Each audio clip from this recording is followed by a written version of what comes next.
The air above Cypress Creek had a certain taste to it: loam, honeysuckle, and the subtle, earthy perfume of wet stones. To Eli Thorne, it was the taste of home. His family had farmed this land for 5 generations, and the creek, a ribbon of clear, cold water that bisected their property, was the heart of it all. It wasn't a wild, raging river. It was a patient, meandering thing, a natural artery that fed their modest fields and held the secrets of his childhood in its depths. He knew every curve, every submerged rock, every place where the smallmouth bass liked to hide. He knew that when the summer storms came, Cypress Creek would swell with a purpose, absorbing the overflow from the hills and channeling it harmlessly away, its natural porous banks acting like a sponge. But on this particular morning, the familiar taste was tainted by something acrid and metallic. The drone of an engine, not the friendly rumble of his old tractor, but a deep, throaty growl carried on the breeze. He looked up from the heirloom tomatoes he was tending and saw it for the first time, a bulldozer, yellow and monstrous, tearing into the tree line on the far side of the creek, on what used to be the old Hemlock property. The Hemlocks had sold their land to developers 2 years ago, a loss Eli felt in his bones, but he hadn't imagined this. He wiped his hands on his jeans and strode toward the noise, a tight knot forming in his stomach. The bulldozer had already leveled a swath of century-old oaks, their splintered bodies like casualties of war. Standing beside the machine, a man in a perfectly tailored blazer and polished boots gestured with an imperious sweep of his hand. Eli recognized him from the glossy pamphlets in the town hall. Graham Sterling, the face of Sterling Developments, and the Sycamores, a new luxury community promising harmonious living with nature. Eli crossed the small footbridge he'd built with his father years ago. "Hey, what do you think you're doing?" he shouted over the noise. Graham Sterling turned, a smooth, practiced smile on his face that didn't reach his eyes. "Good morning. This is private property. Can I help you?" "This is Cypress Creek," Eli said, his voice strained with a mixture of disbelief and anger. "And that's my family's land on the other side. You're tearing up the buffer zone." Sterling's smile thinned. "We have all the necessary permits, son. We're in the process of rerouting the creek to create a more aesthetically pleasing and manageable water feature for our future residents." He said the words "son" and "water feature" with a patronizing emphasis that made Eli's blood boil. "Rerouting? You can't just reroute a natural creek," Eli protested, gesturing wildly at the scarred earth. "It's been here for centuries. It follows the natural grade. It's what keeps this valley from flooding every spring." Sterling laughed, a short, dismissive sound. "My engineers are the best in the business. We're putting in a state-of-the-art concrete channel. It's better, safer, more efficient. It's what we call progress." He turned his back on Eli and resumed his conversation with a foreman, effectively dismissing him. Eli felt a cold wave of fear and fury. This wasn't just about trees or land, it was about the integrity of the valley itself. He stormed back home, his mind racing. He spent the next week digging through his grandfather's old journals and dusty county maps, cross-referencing rainfall data from the past century. His grandfather, a farmer and a keeper of the land's secrets, had meticulously documented the creek's behavior, the way it would swell to an impossible size during a flash flood, its wide, gentle banks absorbing the shock. The old journals were filled with warnings about disturbing its natural path. Armed with his evidence, Eli went to the town hall. He sat for 2 hours, waiting to speak with Commissioner Hayes, a man who had known his father. Hayes, a portly man with tired eyes, listened patiently, flipping through Eli's maps and journals. "Look, Eli," Hayes said, sighing and pushing the papers back across the desk. "I understand your concern. I really do. Your family has been here forever, but Sterling's proposal was airtight. They hired their own geotechnical engineers, their own hydrologists. They showed the council that a controlled concrete channel is a safer, more predictable solution. And let's be honest, Eli, This town needs the tax revenue from those million-dollar homes. Predictable? Eli's voice was low and dangerous. This creek isn't predictable. It's part of a living system. You put a tourniquet on it, and when it swells, it'll find somewhere else to go. And that somewhere else is going to be those houses. Hayes shook his head. The permits are signed, Eli. The project is approved. There's nothing anyone can do now. He stood up, signaling the end of the meeting. I'm sorry, I really am. Eli left the town hall, the knot in his stomach now a hard, cold rock. He had been so sure that reason would prevail, that the truth of the land would trump a developer's slick presentation. He was wrong. The next day, the bulldozers were back, and this time they were joined by concrete mixers. The new channel, a gaping, sterile wound in the earth, stretched for a quarter-mile. Then, the trucks began to pour. A thick, soupy gray liquid spewed from the chutes covering the old creek bed, the stones and gravel and moss and life, slowly, inexorably. Eli stood on his side of the creek, his hands balled into fists, watching the execution. He was powerless. The smell of wet cement was a new, foul perfume in the air, a chemical death note for the creek he had loved. A woman with a kind face and a hesitant smile approached him from the other side of the new construction site. She was one of the first buyers, a woman named Vanessa, who had introduced herself to him briefly a few weeks ago. "I'm so sorry," she said, her voice soft. I heard what you were saying in town about the creek. It sounds like this was really important to you." Eli's anger, a raw, hot thing, bubbled to the surface. He saw her elegant hiking boots and her expensive yoga clothes, and it was all he could do to keep from lashing out. "It's not about what's important to me," he said, his voice rough. "It's about what's important to this land. You're building your dream homes on a lie. That creek wasn't just a water feature. It was a flood control system. It was the valley's insurance policy." Vanessa's expression shifted, a flicker of genuine concern in her eyes. "But the plans, they're all approved. Graham said this was the safest option, that the concrete would protect us." "Protect you from what?" Eli shot back. "From the very land you're trying to pave over? This is a floodplain. A storm will hit this valley, and that concrete will act like a funnel. It's going to build up pressure until it has to go somewhere." She looked away, her gaze drifting toward the gleaming, half-finished house that was to be hers. The dream house. I'll talk to Graham," she said weakly, the conviction fading from her voice. "You're just one of them," Eli said, the words slipping out before he could stop them. He saw the flash of hurt in her eyes, but didn't regret it. She was, after all, complicit. She was buying into the lie.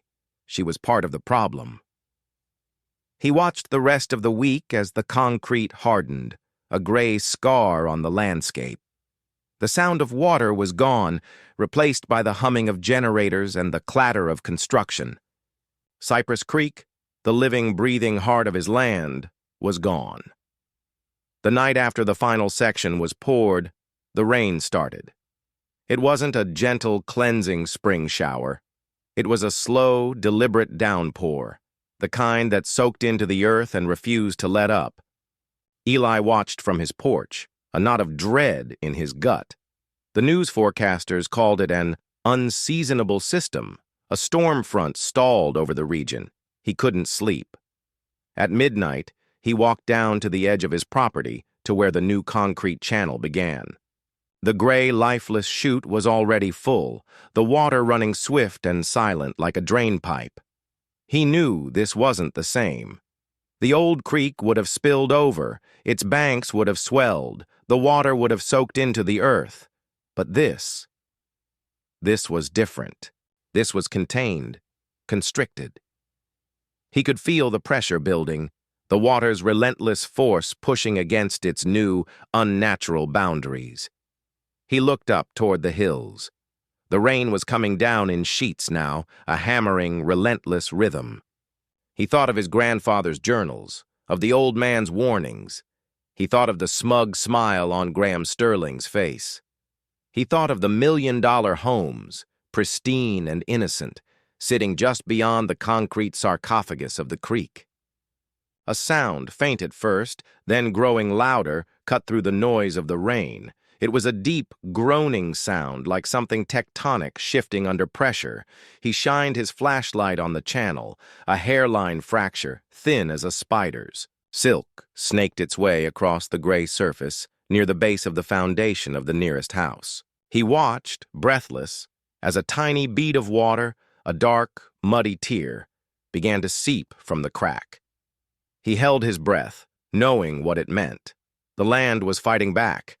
The creek, not yet dead, was trying to break free. The crack widened. The bead of water became a trickle, and then, with a sharp, sickening report, the concrete groaned again, and a jet of black, muddy water shot out from the fracture, a torrent of vengeance from the earth they had tried to silence. The torrent of water from the fractured concrete wasn't a trickle or a stream. It was a roaring, gushing geyser of vengeance. It was the sound of a living thing, choked and buried, finally screaming its defiance. The hairline fracture, a minor flaw Eli had first observed, ripped open with a sound like tearing cloth, becoming a jagged maw in the gray, unforgiving surface. The water, black with mud and the pulverized remains of the creek bed, didn't just pour out, it erupted. It surged. With an angry, coiled power that had been building for days, trapped and suffocated by the very thing meant to control it. The ground trembled beneath Eli's feet as the pressure, a force of nature mocked and ignored, found its weak point and exploited it with violent, unthinking precision. The concrete channel, hailed as Sterling's masterpiece of engineering, was nothing more than a brittle dam, and now it was failing. Eli took a stumbling step back, the beam of his flashlight dancing wildly in the deluge. The water, a dark, churning liquid, was already fanning out across the neatly graded lawn of what was to be Vanessa's home, carrying with it a chaotic payload of torn earth, uprooted saplings, and construction debris. He stood there, frozen not by fear, but by a horrifying sense of prophecy fulfilled. He had warned them, he had pleaded, and now the land itself was delivering the final devastating verdict. The taste of victory was as bitter and foul as the muddy air, a cold weight of dread settling over his heart. He knew, with a terrible certainty, that this was only the beginning. Up the hill, in the partially finished framework of the house, Vanessa heard it. A deep, guttural sound, not of the storm, but of the earth itself being torn apart. She was standing in what would be her master bathroom, a space she had already mentally decorated, watching the rain hammer against the large bay window. She was thinking of Eli, his raw anger and his frantic words in front of the town hall. He had called her complicit. The word stung because a small, shameful part of her knew it was true. She had convinced herself that the promise of a sleek, modern house in a pristine community was worth whatever minor, abstract cost to the environment. The engineers knew what they were doing, she had told herself. Progress. It was a word that had felt so solid and reassuring until now. She walked to the window, peering into the inky blackness.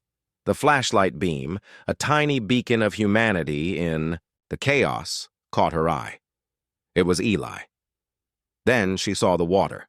Not the placid, tamed water feature Graham had promised, but a frothing, churning monster already swirling around the foundation of the house, a dark current where none should have been. A siren screamed in the distance, a wail of disbelief against the roar of the storm. Graham Sterling, meanwhile, was in his mobile site office, a pristine trailer equipped with a satellite phone and blueprints rolled across a large table. He was on the phone with his lead engineer, Ted. "It's a textbook flood mitigation system, Ted. What do you mean there's a problem?" "Sir, the sensors. The pressure is off the charts. Ted's voice crackled through the static. The upstream section is seeing unprecedented flow. The subgrade can't handle it. The soil saturation levels, they're failing. Graham slammed his fist on the table, rattling the coffee cup. Failing? We spent $100,000 on your goddamn reports. You said it was a 100-year flood plain, but that the channel would handle it. A 100-year storm, sir. This is something else entirely. The rain gauge upriver just broke. We've had a month's worth of rain in 6 hours. A loud, groaning thud echoed through the trailer, a sound that shook the foundation of the temporary structure. Graham's face went white. He ran to the window. The world outside was a swirling mosaic of dark water and flashing lights. A massive section of the concrete channel, a 50-foot slab, had buckled. It stood on end like a jagged tombstone before collapsing with a thunderous splash, sending a new, larger wave of muddy water crashing toward the homes. The wave carried with it a large, splintered oak tree, the ghostly remains of the forest they had so recently razed. It was a cruel, perfect piece of irony, a weapon forged from their own destruction. Graham saw Eli standing below, a lone figure holding a flashlight. His anger, a cold and calculated thing, replaced his fear. Eli, the thorn in his side, the farmer, who had tried to block his permits. Graham grabbed the satellite phone again, his voice now a low, furious growl. I want you to call the sheriff. Tell them we have a saboteur on site. Tell them the local farmer Eli Thorne is down there with a weapon. He hung up, his heart pounding with a mixture of terror and unyielding, desperate rage. Eli watched. As the torrent swallowed the perfectly manicured landscaping, the imported saplings, the freshly laid sod, the water, now a thick, moving sheet, covered the valley floor, an expanse of black glass reflecting the angry sky. He saw a figure emerge from the framework of a house, waving its arms. It was Vanessa. He started toward her, picking his way through. The rising flood, the cold water already past his knees. "Vanessa, get back! Get to high ground!" he shouted, his voice a strained whisper against the roar of the storm. She couldn't hear him. She was standing on the second story of her home, screaming, pointing at something below. He squinted, shining his light toward the foundation. The jet of water that had burst from the crack was now a fire hose, carving a deep, widening trench under the house. The ground was liquefying, turning into a slurry. The entire foundation was beginning to sink on one side, a slow, agonizing tilt.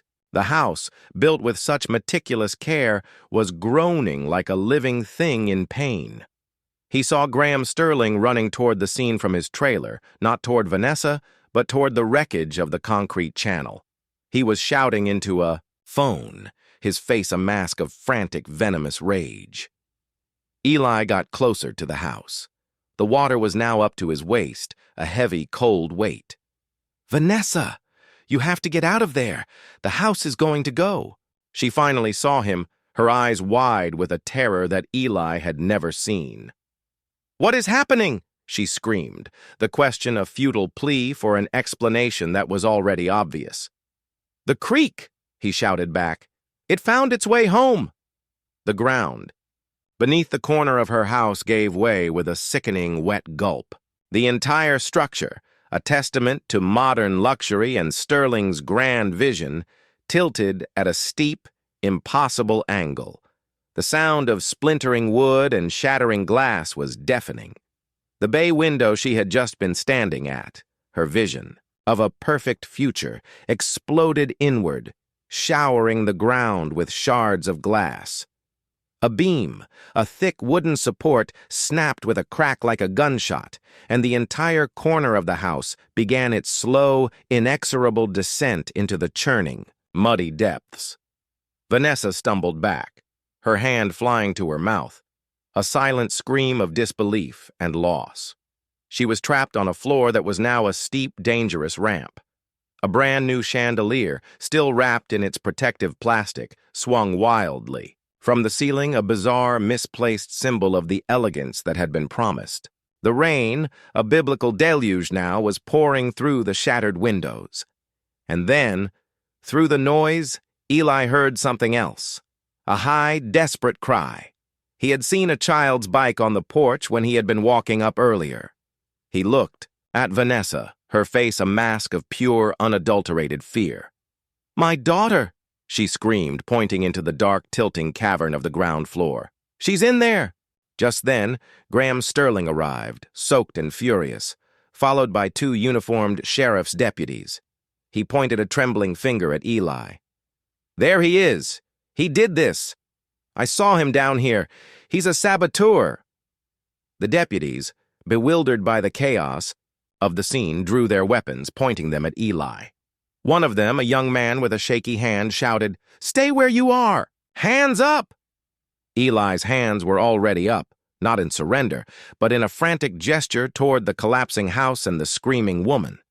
He was a lone figure, illuminated by the deputies' flashlights, a silhouette of a man who had seen the truth and been ignored. The water, swirling around his waist, was the final devastating proof. It was not a weapon. It was the land itself, fighting back, and in its rage, it was about to consume a child. The deputies, Graham and Vanessa, were all frozen, caught in the unbearable tension between a fabricated crime and a very real and very final consequence. The world was a symphony of chaos. The roar of the storm, the thunderous splintering of wood and glass, and Vanessa's raw, animalistic scream for her child all converged into a single, deafening note. It was a note so pure in its terror that it cut through the deputy's professional training and Graham Sterling's venomous accusations. The young deputy, the one with the shaking hands, saw the truth not in Sterling's pointed finger, but in the sickening tilt of the house and the genuine desperate fear in Eli Thorne's eyes. His gaze flicked from Eli's upraised hands to the collapsing structure, then back to Eli, and in that moment, the fabricated crime evaporated. "Drop your weapon!" Eli yelled, not to the deputy, but to the chaos. He made a split-second decision. That would either get him shot or save a life. He pushed past the deputy, wading through the chest-high, churning water. "Stay with her!" he bellowed to the other deputy, gesturing to Vanessa, who was now halfway down the sloping floor, scrambling on her hands and knees in a frantic, impossible effort to reach her daughter. The young deputy, a rookie named Miller, was caught in the impossible vortex of Sterling's lie and the unmistakable reality of a crumbling home. He lowered his gun, his eyes wide with disbelief, and looked at his partner, a grizzled veteran named Cole. Cole, with a grim set to his jaw, didn't need to be told twice. He holstered his weapon and went to steady Vanessa, pulling her back. From the precipice of the tilting floor, Graham Sterling, his perfect suit now caked in mud, lunged after Eli. "He's the one! He's getting away!" "Shut up, Sterling," Cole barked, his voice sharp and authoritative. "Right now, we have a search and rescue. Your grand design is a death trap and there's a child inside it." The cold, hard reality in his voice silenced the developer, who stood there, his face a grotesque mask of impotent rage and dawning horror. The only thing he could point at now was the wreckage of his own ambition. Eli reached the foundation, the water now a powerful current, dragging at his legs. He found the source of the high-pitched cry, a small window on the ground floor, half submerged. A little girl's face, pale and tear-streaked, was pressed against the glass. The house was groaning, a mournful sound of wood and metal giving up their fight against the weight of the water and the liquefied earth. The air was thick with the smell of wet drywall and terror. He kicked at the window, the force of the current stealing the power from his swing. He kicked again and again, until the frame gave way with a splintering crack. The glass was safety-proofed, but the window itself was too small for him to fit through. The water poured into the opening, carrying with it a swirling cloud of debris. The girl, her face a mask of primal fear, was crying for her mother. "Hold on!" Eli yelled, his voice strained. "I'm getting you out of there!" He plunged his hand through the gap, feeling for the lock, his fingers numb and clumsy with cold. The water inside the house was rising fast, and the floor was now at a terrifying 45-degree angle. A bookshelf, its contents scattered, slid past the window, a dark shadow under the water. The girl, a tiny figure in a pink nightgown, was clinging to a wooden banister. Vanessa, held back by Deputy Cole, was screaming Eli's name, a word that had been a curse only a few moments ago, but was now a desperate plea. "Please, please save. Her name is Chloe! Chloe, hold on!" Eli finally found the lock, a simple latch, and pried it open with a desperate heave. He reached in, his fingers closing around the girl's small, shaking hand. "I got you, Chloe. Come on, sweetie," he coaxed, pulling with all his strength. He could feel the banister beginning to give way, the whole structure groaning and shifting. It was a race against time, a battle against the land's final cataclysmic act of resistance. With a final, gargantuan effort, he yanked her free of the banister's grasp. The moment her tiny body was clear of the window, a deafening crack echoed through the valley. The entire ground floor of the house, with a sound like a ship's hull giving way, imploded inward, its remains swallowed by the churning mud. Eli fell back into the deep water, holding the little girl tight against his chest, shielding her as the wreckage crashed down around them. He emerged a moment later, gasping for breath. The small, shivering body of Chloe clutched tight to his. Chest, safe. The scene that followed was one of grim, wet silence. The storm had begun to subside, the rain now a miserable drizzle. The only sounds were the wail of distant sirens and the incessant gurgling roar of the floodwater. Eli, soaked and shaking with cold and adrenaline, handed the girl to her mother. Vanessa held her daughter so tightly it looked as if she would never let go. She looked at Eli. Her eyes, just a few minutes ago filled with pride and entitlement, were now filled with a crushing, all-consuming gratitude. She didn't say a word. She couldn't. Her tears mixed with the rain on her face as she just nodded her thanks. Deputy Cole and Miller, meanwhile, had their hands full with Graham Sterling. The developer, still in a state of frantic denial, was trying to explain that the destruction was a result of Eli's sabotage, not a flaw in his design. "He was down here! I have witnesses!" Sterling shouted, gesturing at the empty space where his foreman had been. The foreman, a man named Dave, had wisely retreated to higher ground when the first crack appeared, leaving Sterling alone with his lie. "We have a lot of things to sort out, Mr. Sterling," Cole said, his voice flat. He looked from the wreckage of the home to the still roaring concrete channel, and then to the old unrepaired footbridge that still stood intact on Eli's property. A whole lot of things. News crews began to arrive, their bright lights illuminating the devastation like a stage show. A reporter with a microphone, a woman with a hard, determined face, approached Eli. "Mr. Thorne, can you tell us what happened?" "Here," she asked, her voice a rapid-fire assault. Eli, holding a towel that Vanessa had brought him, looked at her, his mind reeling. He was cold, exhausted, and the truth felt both impossibly heavy and utterly essential. He looked at Vanessa, who gave him a look that told him he had to speak. "They put a concrete straitjacket on a living creek," he said, his voice quiet but steady. "They didn't listen to the land. They just paved over it. They called it progress. I called it a mistake. And now the land is proving me right." He didn't mention Sterling's name, but he didn't have to. The truth was written in the mud and the wreckage around them. The next morning, the sun rose on a scene of total, heartbreaking devastation. The Sycamores, the million-dollar community, was a muddy wasteland. 5 homes, not just Vanessa's, were either partially or totally submerged. The concrete channel, a 50-foot section of it entirely gone, was a testament to the brutal force of the creek's rebellion. Eli, standing on his porch, watched the rescue teams and news vans swarm the area. He saw Vanessa and Chloe being escorted to an ambulance. The girl wrapped in a warm blanket, her eyes wide and traumatized. Vanessa met his gaze for a second, and in that fleeting look, there was a silent promise of an alliance, a recognition of the truth that had nearly cost her everything. His phone rang. It was his lawyer, an old family friend named Sarah. "Eli, the town council is trying to pin this on you. They're saying you had something to do with the concrete channel failing. Sterling is painting a picture of you as a disgruntled farmer who wanted to stop the development." "That's a lie," Eli said, his voice strained.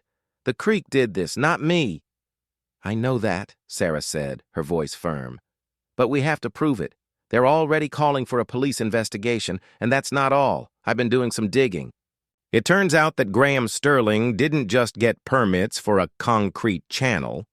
The original plans, the ones I managed to get a hold of from the county archives, were for a much smaller, much more porous and natural-looking rock spillway. The concrete channel was a last-minute change, a cost-cutting measure that was never formally approved by the town's engineering board. The words hung in the air, a final devastating revelation. The destruction wasn't just a consequence of arrogance, it was a consequence of deceit. The fluorescent lights of the county sheriff's office hummed with a cold, sterile indifference, a stark contrast to the churning, muddy chaos that had defined the previous night. Eli Thorne sat in a small, windowless room, the air thick with the smell of stale coffee and bureaucratic despair. Across from him sat Deputy Cole and Deputy Miller, their uniforms clean, their faces grim. Cole held a notepad, his pen poised, but his eyes, tired and knowing, kept flicking to Eli's hands, which were still scraped and bruised from prying open the window to save Chloe. "Mr. Thorne, for the third time, can you state where you were when the concrete channel failed?" Cole's voice was a low rumble, devoid of accusation but firm. "I was standing on my property line watching it happen," Eli said, his voice hoarse. "And then I ran to that house when I saw what was happening to Vanessa and her daughter." "And you saw no one else?" Deputy Miller asked, his youthful face a study in conflicted skepticism. He had seen Eli save the child. He had seen the terror in Vanessa's eyes. But he also had a direct order from the mayor's office, a veiled but unmistakable directive to pursue Graham Sterling's claim of sabotage.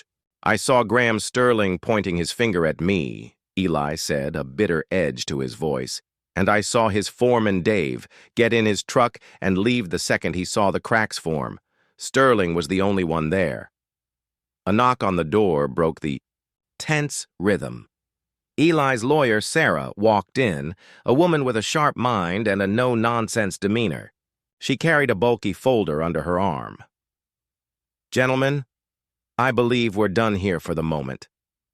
She slid a chair up to the table, her presence filling the small room with a new, uncompromising energy.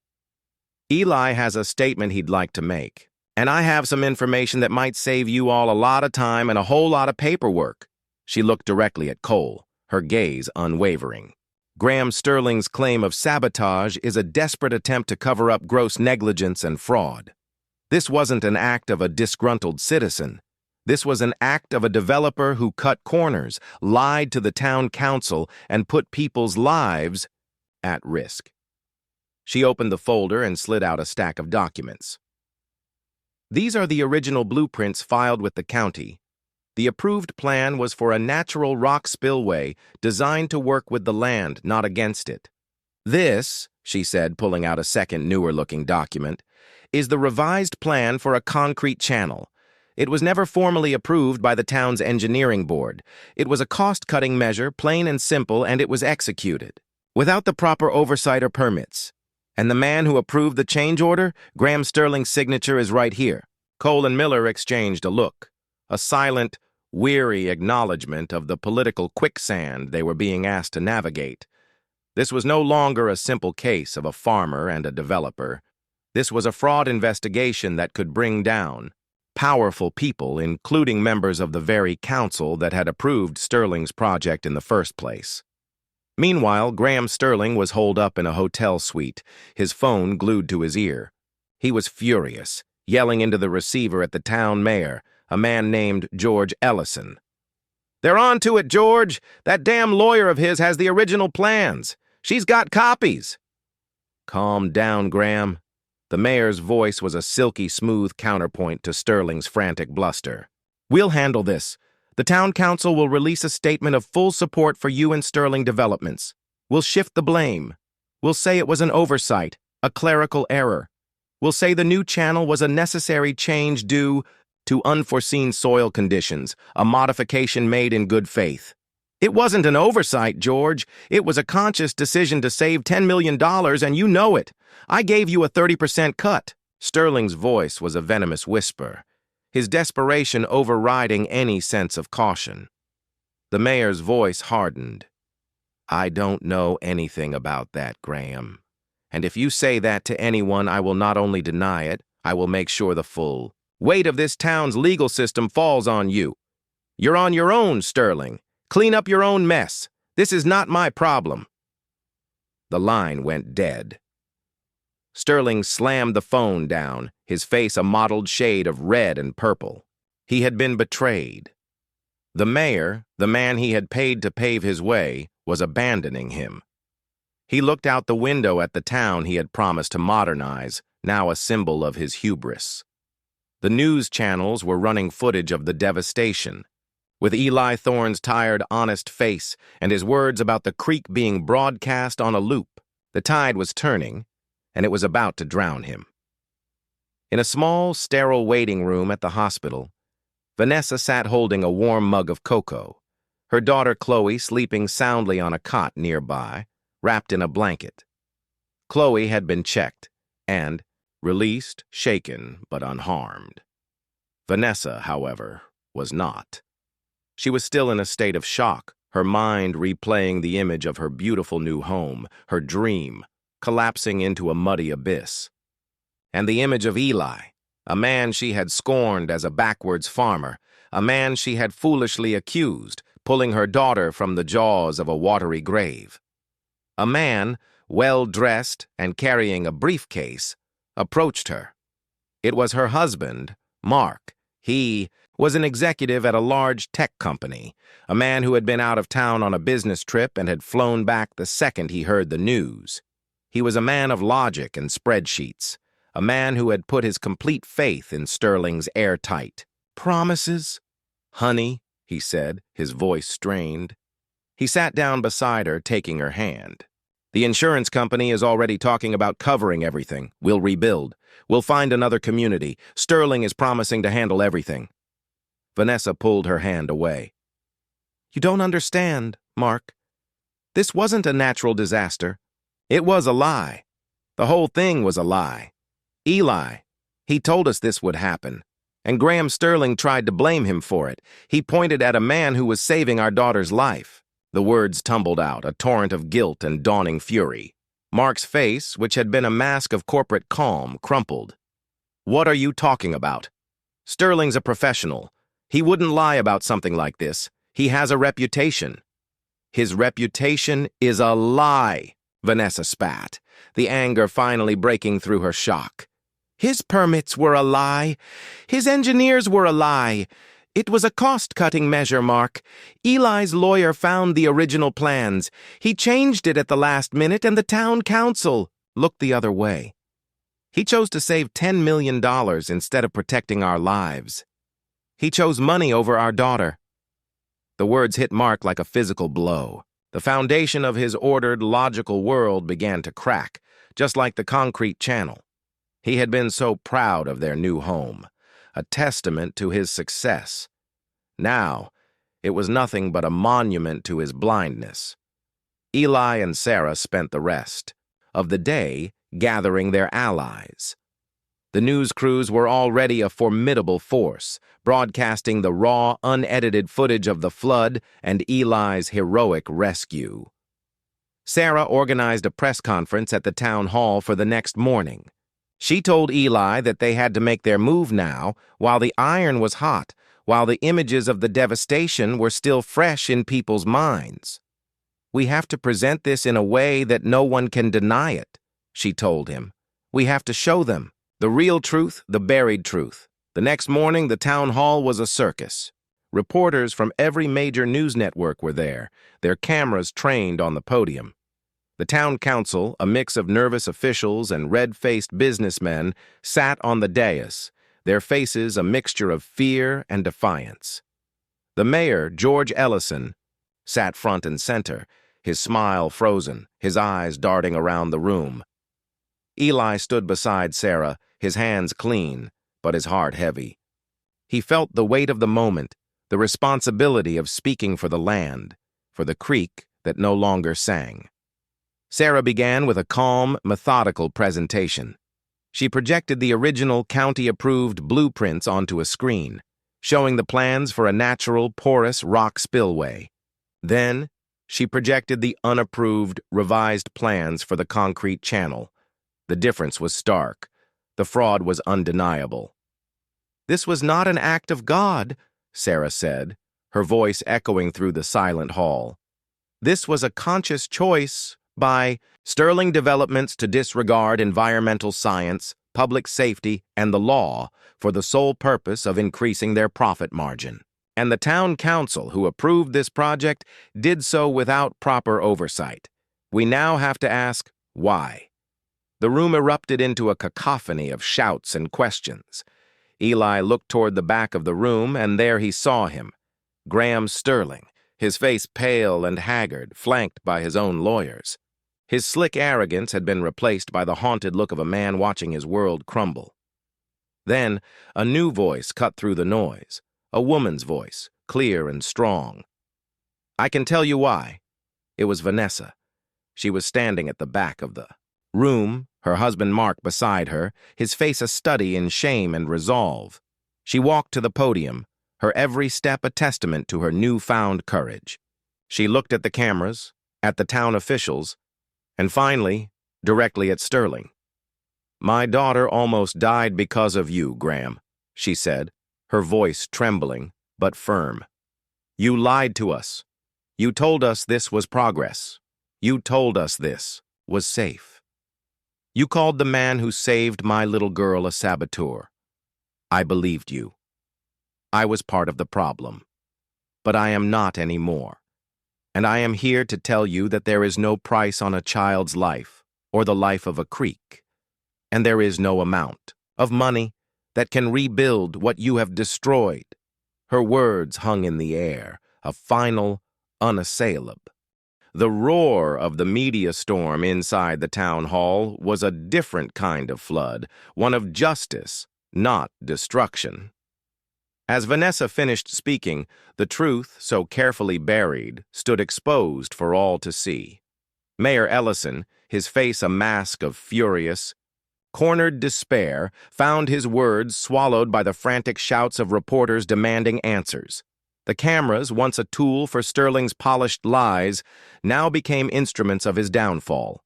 He stood at the back of the room, surrounded by his now useless lawyers, a man stripped bare of his power and influence. His carefully constructed empire was crumbling, not from an act of God, but from the unearthing of his own deceit.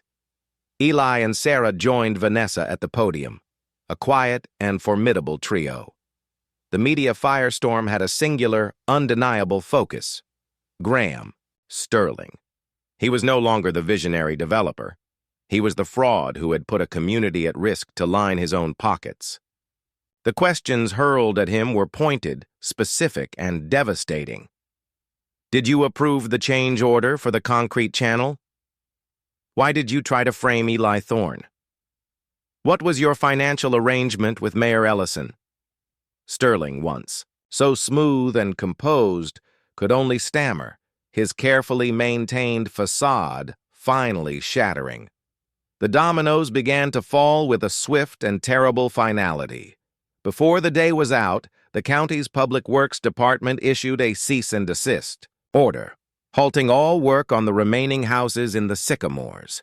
The district attorney's office, with Eli's and Sarah's evidence in hand, announced a full criminal investigation into Sterling Developments for fraud, gross negligence, and reckless endangerment. The legal threats, which had once seemed so distant, were now very real. The mayor, George Ellison, was next. Faced with mounting pressure and the very real threat of a grand jury subpoena, he held his own press conference, a humiliating affair where he announced his immediate resignation, for health reasons. His carefully crafted career, built on backroom deals and quid pro quo, ended not with a dignified retirement, but with a walk of shame, the cameras capturing the fear in his eyes as he scurried away from the truth. In the days that followed, the story of Cypress Creek became a national news item, a cautionary tale about unchecked development and the power of a community to fight back. The image of Eli Thorne, a quiet farmer, and Vanessa, a repentant homeowner standing together against a corrupt system, was a powerful one. It was a story of unlikely heroes and a land that refused to be silenced. Eli and Vanessa, once divided by a chasm of class and ideology, found themselves working together. Vanessa, her dream home a muddy ruin, was consumed not with a desire for revenge, but for restoration.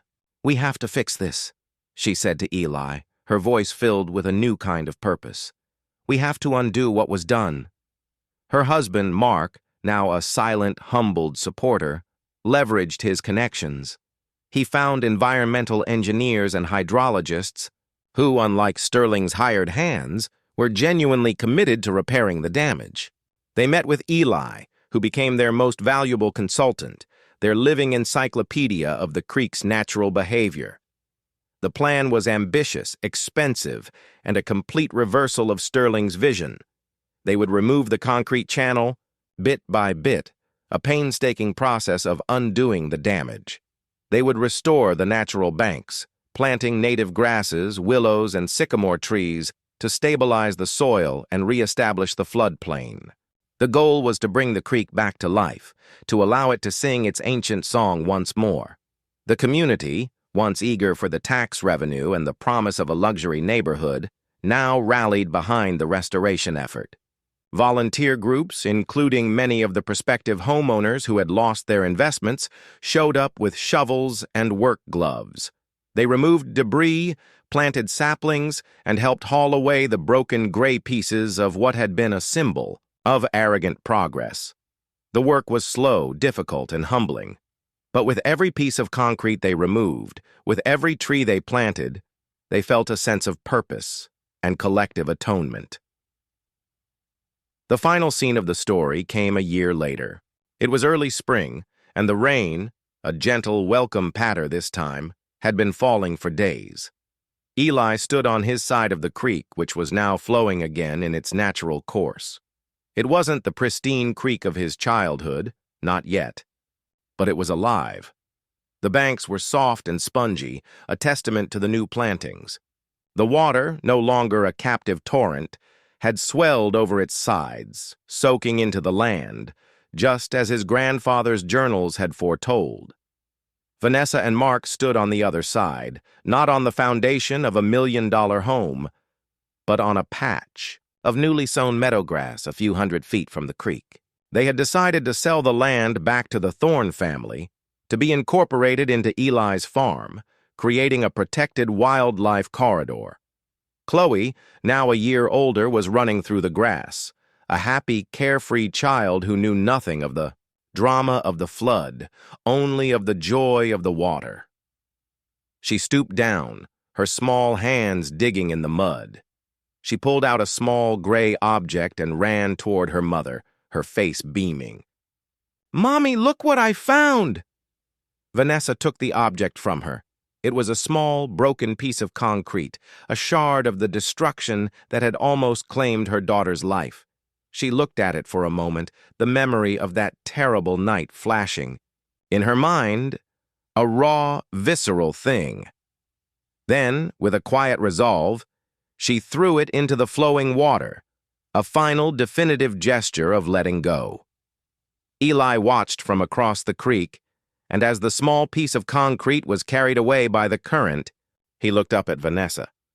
Their eyes met across the now healthy stretch of water, and they shared a quiet smile, a smile that held a year of shared trauma and a lifetime of shared understanding.